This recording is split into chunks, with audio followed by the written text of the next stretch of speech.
이승만의 한국교회 핍박에 나타난 자유민주주의와 기독교. 이 칼럼은 월드뷰 2021년 3월호에 실린 칼럼으로 서울 YMCA 월남시민문화연구소 소장인 김명구 소장이 쓴 칼럼입니다.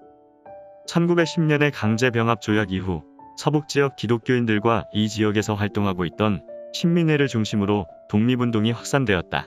일본은 이들을 제거하기 위해 일명 백오인 사건을 조작했다. 총독 데라우치 마사타케가 압록강 철도 개통식에 참석하기 위해 평안도 일대를 순행할 때 기독교인들이 그를 암살하려 했다는 것이다. 1911년 11월을 시작으로 다음 해 5월 초순까지 검거가 계속되었다. 일본은 신민회 회장으로 알려졌던 윤치호를 전격 체포했고 이승훈, 양기탁, 유동열, 안태국 등을 비롯해 600여 명에 가까운 인물을 투옥했다. 대부분 신성중학교 교사와 학생, 신민회 인사와 서북지역의 장로교 교인이었다. 1912년 5월, 일본은 123명을 기소했다.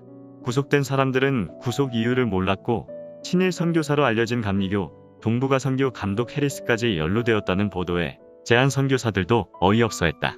그러나 일본은 이 사건을 확대했다. 조선 총독부를 대변하던 매일신보나 경성일보 등에서는 장로교를 중심으로 미국인 선교사들이 선동한 것으로 몰아갔다. 증거는 하나도 없었고 오직 고문을 통해 얻어낸 자백만 있었다.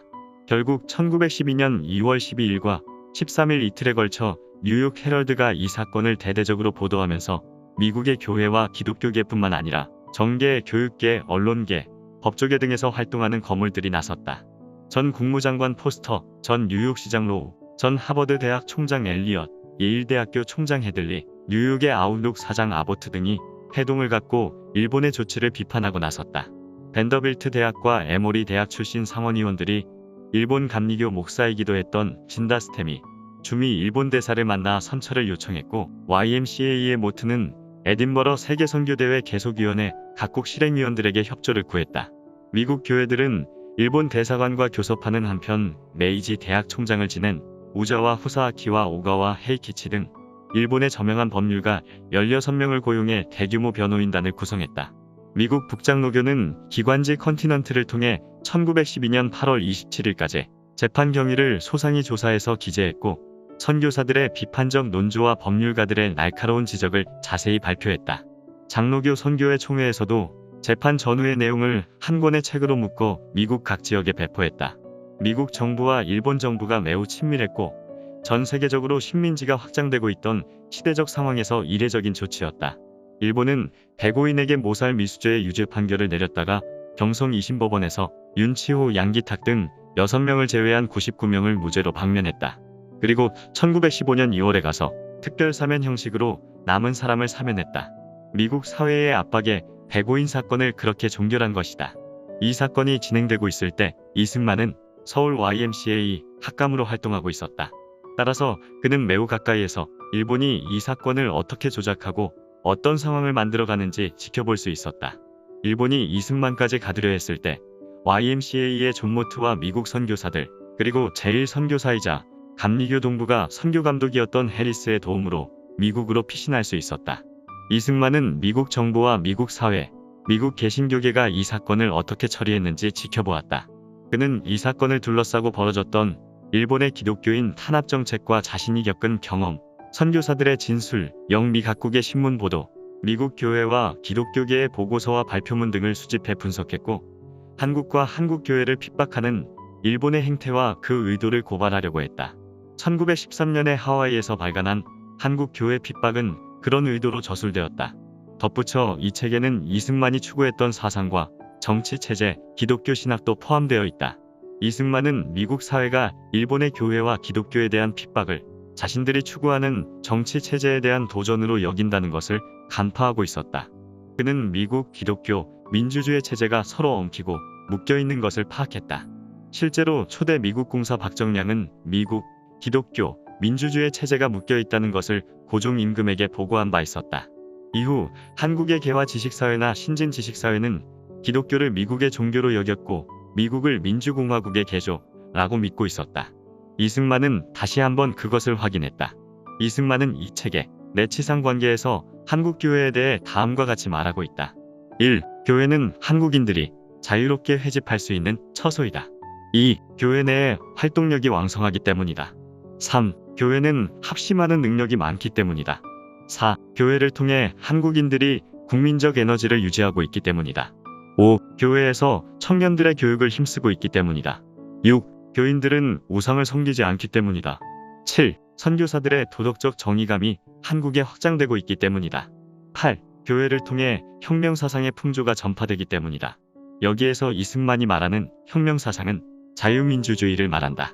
한국이나 일본의 전통적 사상이 아닌 개인의 자유와 평등, 공적 정의를 강조하는 근대적인 이념이었다. 이승만의 판단처럼 한국에서는 선교를 위한 방법의 하나로 근대교육을 시작했고 교회마다 남녀 학교를 운영했다. 기독교 사회기관이었던 YMCA와 기독교회도 교육기관을 운영했다. 이를 통해 개인의 권리와 타인 존중 의식이 퍼져나갔다. 한국의 기독교계는 구령과 구국을 분리하지 않았고 정의, 자유, 민주주의가 기독교의 이념이라고 확신했다. 기독교인들은 자유평등 사상으로 의식화되었고 교육받은 세력 집단을 형성해 곳곳에 조직망을 키웠다. 일본은 그것을 두려워했고 일본은 한국 사회에 가장 영향력 있는 민족적 사회 세력인 기독교계를 무너뜨리기 위해 백오인 사건을 벌였다. 이승만의 분석처럼 당시 일본은 사실상 재정일치의 국가였다. 천황은 살아있는 신인 동시에 국가 신도의 최고 사제였다. 모든 지향점이 천황이 되는 사회진화론적 체제였고 백성은 천황을 위한 도구에 불과했다. 이승만은 이런 이유로 교회에서 교육받은 학생이나 교인은 자동으로 일본 체제를 거부하게 되어 있었다고 믿었다. 기독교의 복음은 우상 숭배를 인정하지 않았기 때문이다. 그의 말대로 실제 한국 교회의 정치 제도는 민주주의 체제를 지향하고 있었고 기독교는 개인의식, 평등의식, 노동의 존엄의식, 만민평등의 민주주의 의식을 가르쳤다. 자동으로 반일사상으로 연결되는 구조였다. 실제 이러한 의식이 기독교 기관을 통해 그리고 근대 교육을 받은 미션스쿨 출신들을 통해 한국 사회로 전파되고 있었다. 1915년에 일본이 사립학교 개정령을 시행하면서 그 수가 절반 정도로 줄어들었지만 1919년 3.1운동이 일어날 때도 여전히 전국 곳곳에는 기독교계에서 운영하는 근대적인 학교가 있었다. 또한 전국에 흩어진 교회에서 몰려든 사람들은 하나님만을 향한 절대 신앙을 고백했다. 이런 의식화된 조직망을 바탕으로 3.1운동이 일어났다. 전국의 교회가 참여했고 연희 전문, 배제, 이화, 숭실, 숭덕, 숭회 등 미션스쿨의 교사와 학생이 선도에 섰다. 전국적인 비폭력 저항이었으며 이는 수개월에 걸쳐 진행되었다. 일본이 포교 규칙을 제정하지 않으면 안 될 정도로 전국의 5지까지 기독교는 확장해 나가고 있었다. 1919년 4월 11일 전체 10조로 구성된 상해 임시정부의 임시원장이 가결되었는데 그 작업은 신익혜, 이광수 조서왕이 주도했다. 이때 대한민국 임시원장 제1조는 대한민국은 민주공화제로 함으로 정해졌다. 임시정부 헌장은 중경정부에 이르기까지 5번이나 개정을 했지만 제1조는 계속 유지되었다. 그리고 지금의 대한민국 헌법 제1조가 되었다. 임시헌장 작업에 참여한 이광수는 신윤리의 중심인 개성이라는 사상과 신정치사상의 중심인 민주주의라는 사상은 실로 야소교리에 의한 것이라고 고백했다. 대한민국의 정체성인 헌법 제1조가 기독교로부터 비롯된 것이라는 것을 확인한 것이다. 그런데 상해 임시정부 임시헌장뿐만 아니라 이규갑이 주도했던 한성정부의 약법 제1조도 국채는 민주제를 채용함이었다. 도산 안창호도 미국 기자와의 회견에서 미국 기독교가 한국의 민주주의 의식을 심어주었다고 밝혔다. 대한민국의 헌법 1조 민주공화국은 자유민주주의 체제를 말하는 것이고 그것은 기독교로부터 비롯되었다. 대한민국에 있어서도 기독교와 민주주의 체제가 한 범주 안에서 시작된 것이다. 1945년 해방이 되고 이승만, 김구, 김규식이 돌아왔을 때 한국 사회와 한국 교회는 이들을 영수라고 칭했다. 세 사람 모두에게 신뢰를 보냈고 이들이 몰아닥친 난제들을 해결할 것이라고 기대했다. 특별히 기독교계는 이들이 기독교 세계관의 나라를 만들 것이라고 믿었다. 그 나라는 정의와 자유, 평등의 이상을 마음껏 펼칠 수 있는 자유민주주의 체제를 의미했다. 이에 부응하듯 세 사람 모두 기독교 입국을 외쳤다. 특별히 이승만은 기독교가 근대윤리와 질서, 근대정신을 제공한다고 확신했고 자유민주주의 체제가 이를 굳건히 할 것이라는 구체적인 주장을 했다. 자유와 평등, 정의를 바탕으로 하는 체제여야만이 대한민국을 강한 근대국가로 만들 수 있다는 확신이었고 그것은 미국의 체제를 통해 확인했던 결과였다. 그의 기독교 이데올로기는 근대 국가 건설 의식으로 연결되었고 자연스럽게 구국의 이념이 되었다. 주자학 전통의 조선 사회에서는 인간의 생명이 모두 존엄하다는 의식이 없었다.